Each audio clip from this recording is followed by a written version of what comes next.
Siempre he leído en digital, pero esta vez exageré. Hola Mix del Internet, yo soy Nancy y les doy la bienvenida al canal. Otro mes que se nos va, lo que significa que en este video les voy a estar hablando de las lecturas que tuve durante el mes de junio, que desde ya les adelanto que todas fueron en digital. No es que lo haya hecho a propósito, según yo, cada mes mi objetivo es leer aunque sea 2 libros en físico y nada más, ¿no? Yo espero que ahora sí, a partir de agosto, echarle más las pilas en cuanto a los formatos,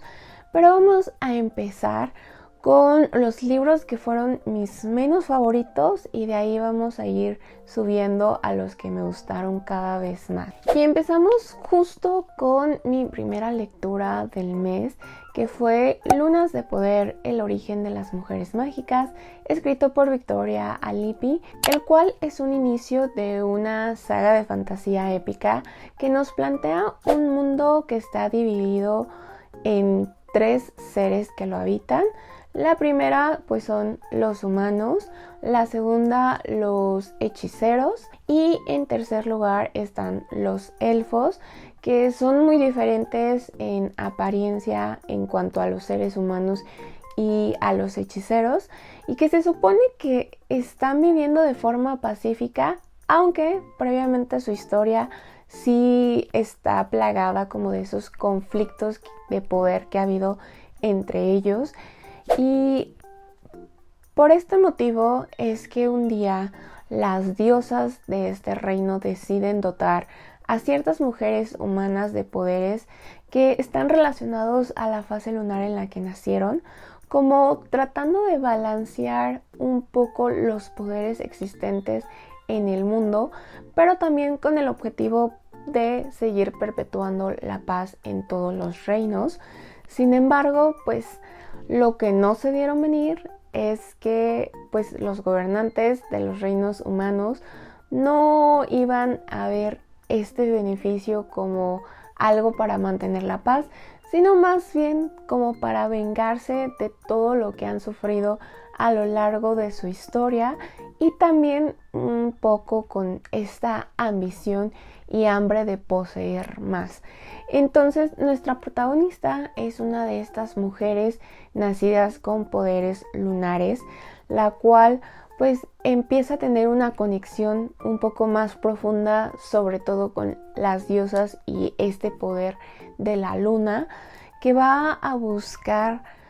pues a toda costa evitar la guerra. Y es una historia que se pasa súper rapidísimo. En realidad contiene muy pocas páginas, y algo que le aplaudo mucho a la autora es que haya logrado crear este mundo, este ambiente en tan pocas páginas, pero que al mismo tiempo le juega un poco en contra, porque si bien desarrolla el mundo y un poco a los personajes, en otras partes de la trama sí se sienten algunos huecos que no llegan a conectar del todo. Yo diría más bien que esta es una fantasía épica para principiantes. El siguiente libro del que les quiero hablar es Vampires at the Sea, escrito por Lindsay Mervyn, que este fue un libro que recibí como copia avanzada digital por parte de NetGalley, el cual yo lo solicité porque me llamó muchísimo la atención. Siento que es como de esas pinturas que tú fácilmente podrías ver en un museo de arte, pero al mismo tiempo en la sinopsis te lo venden como una pareja de vampiros que está en un crucero queer. ¿Qué podría pasar? Y resume muy bien lo que es la trama central, porque este más bien es una novela corta, también muy poquitas páginas, en las cuales el objetivo que tú tienes es simplemente pues pasártela chill, pasártela bien, porque también es un poco extraño, ya que los vampiros que aquí nos vamos a encontrar no son como el típico Drácula que estamos acostumbrados a ver pues en la cultura en general, ya que no se alimentan tal cual de sangre, y tampoco son como los vampiros de Crepúsculo que se alimentaban de sangre de animales, sino más bien son vampiros emocionales. Entonces, en busca de una nueva vida, luego de que algo salga mal con una de las parejas de la vampiresa en esta relación, pues ambos deciden embarcarse en un crucero queer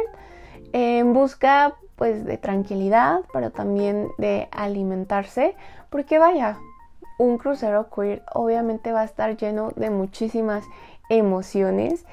y lo único con lo que no contaban es que aquí se iban a encontrar con una persona que lo iba a cambiar todo. Y realmente no les puedo decir más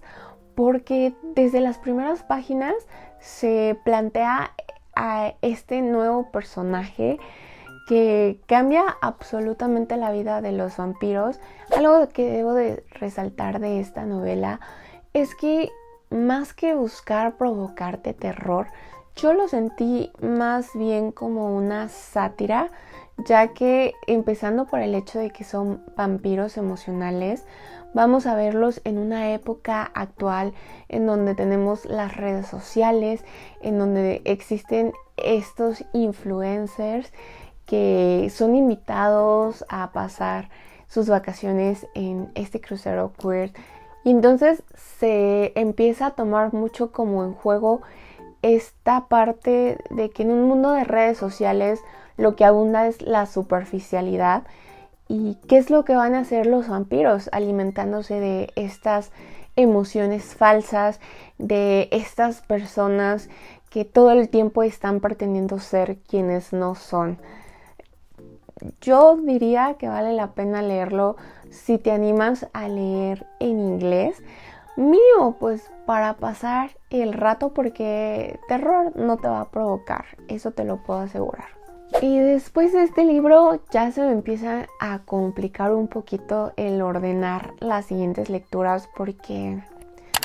todas fueron muy, o sea, extremadamente muy buenas, que todas las recomiendo, pero siguiendo un poquito como ese hilo de la representación LGTBIQ+, voy a hablarles de la novela gráfica Gender Queer, escrito e ilustrado por Maya Kobabe, la cual pues básicamente es su historia, como desde pequeña supo que el género con el que nació no era con el que se sentía identificada. De hecho,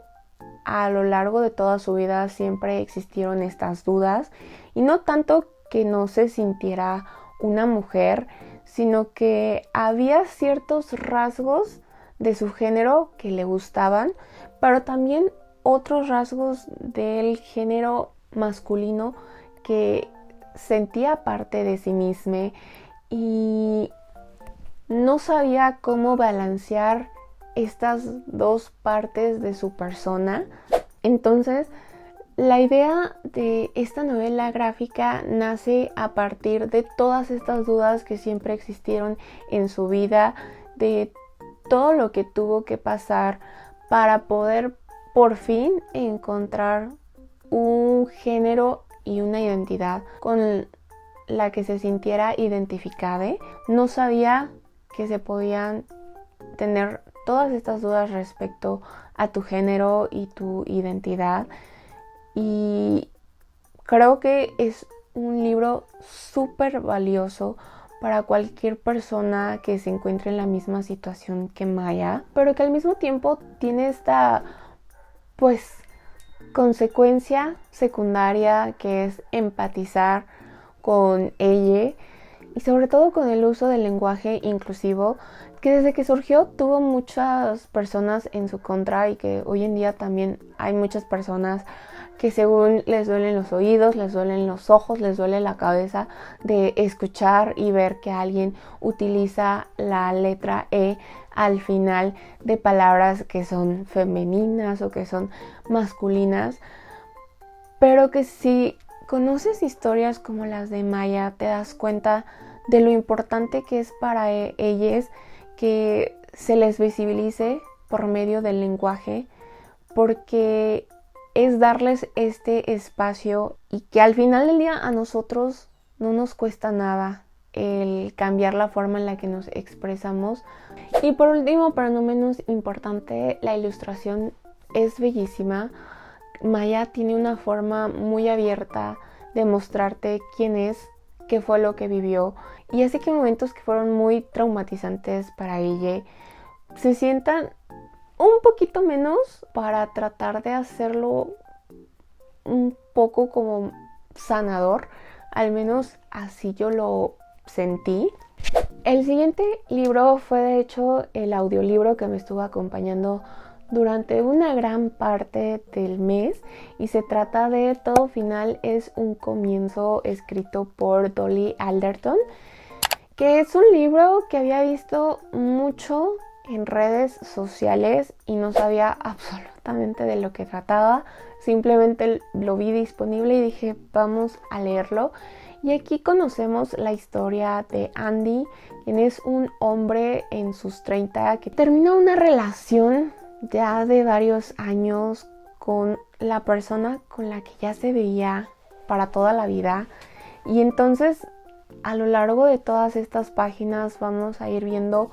todo este proceso de duelo que significa para él la ruptura. Se le da un enfoque más a estas rupturas que se tienen justo, a lo mejor no puedo decir edades avanzadas, pero sí ya cuando estás en una edad en la que se supone que deberías de tener toda tu vida arreglada, en donde incluso ya se considera que deberías estar casado, que deberías tener tu propia familia, y todas esas expectativas que se tienen en torno a lo que es la adultez, o lo mejor dicho, lo que debería de ser la adultez.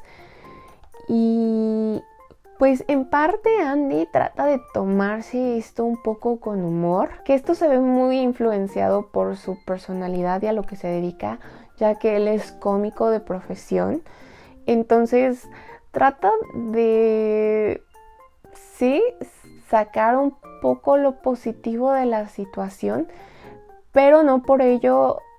hace menos válidos sus sentimientos. De hecho, es muy interesante escuchar y leer esta historia,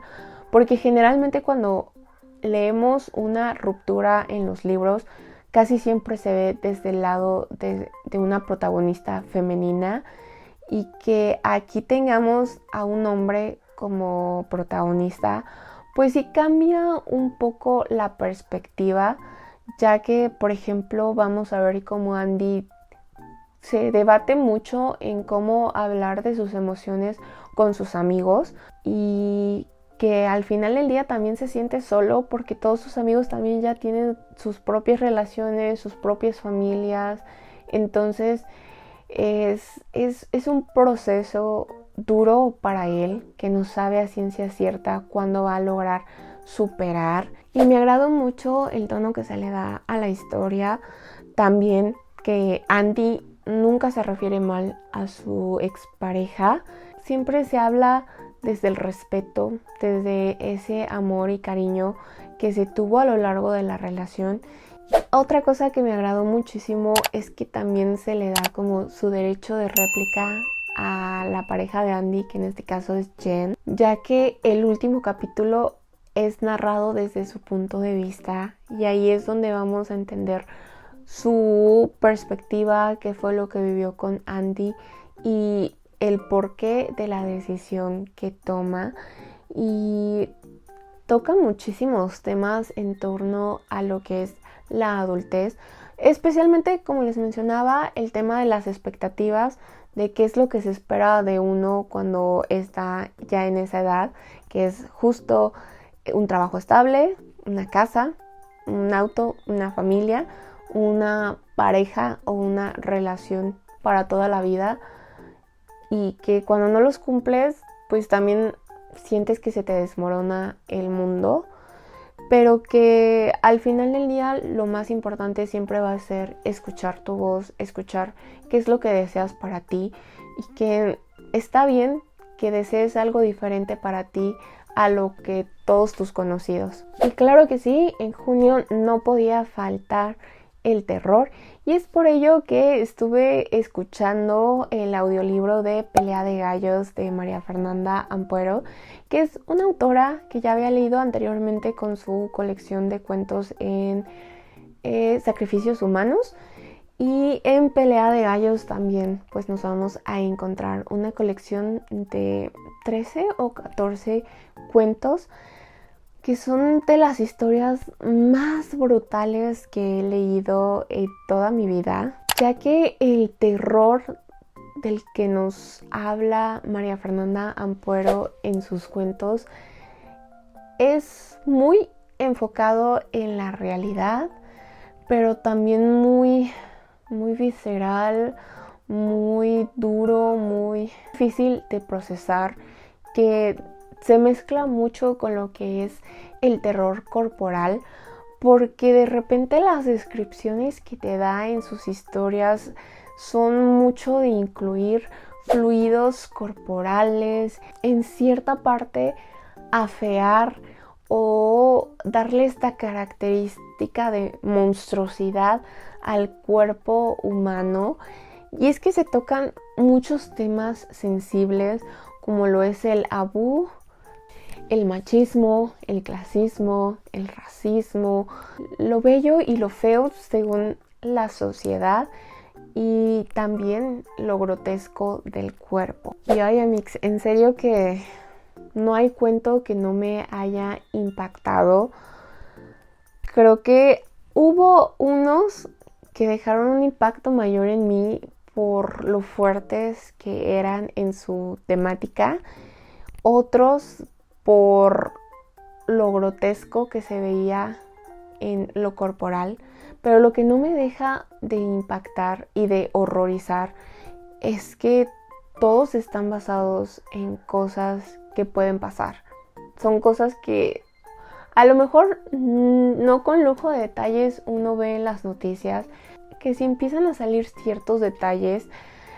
te das cuenta que son cosas que pasan, que son cosas que muchas veces ignoramos, porque en el caso de estas historias lo notamos por lo exagerado en los detalles que vamos a tener, pero pues al final de cuentas tampoco es un libro que recomendaría a cualquier persona.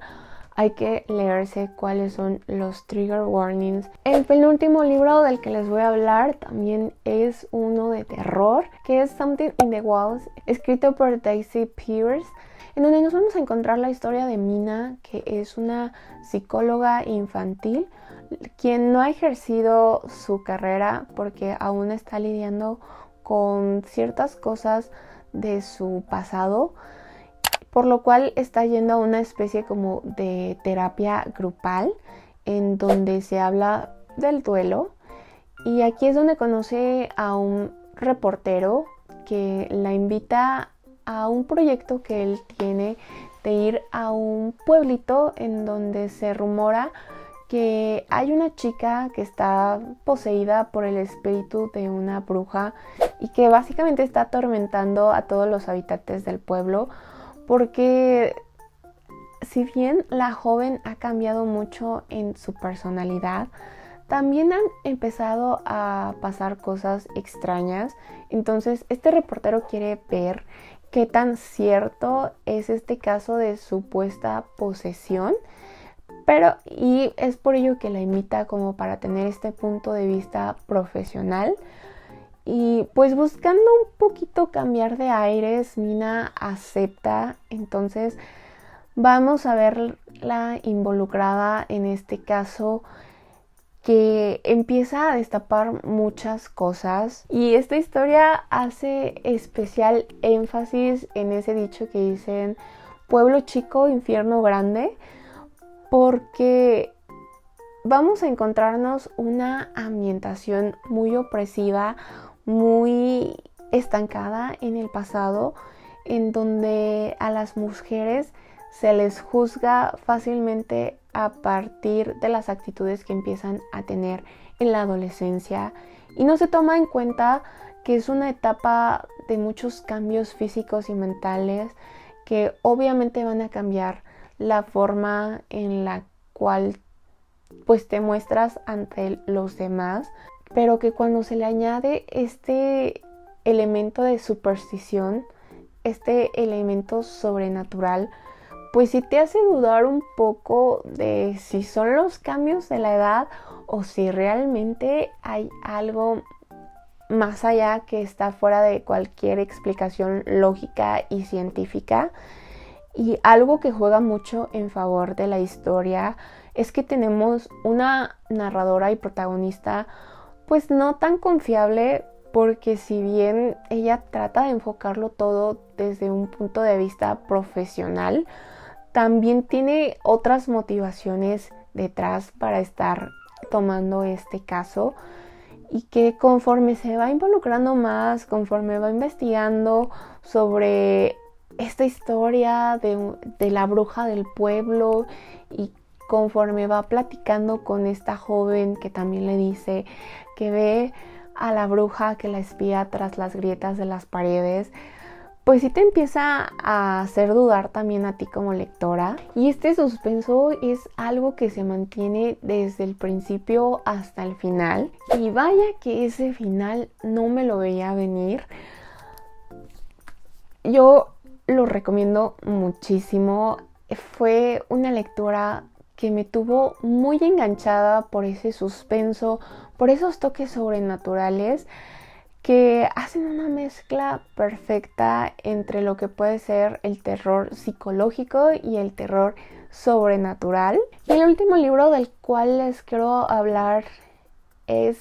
la mejor lectura que he tenido hasta el momento. Ha sido una gran sorpresa porque no me lo esperaba, ya conocía de la existencia de estos libros,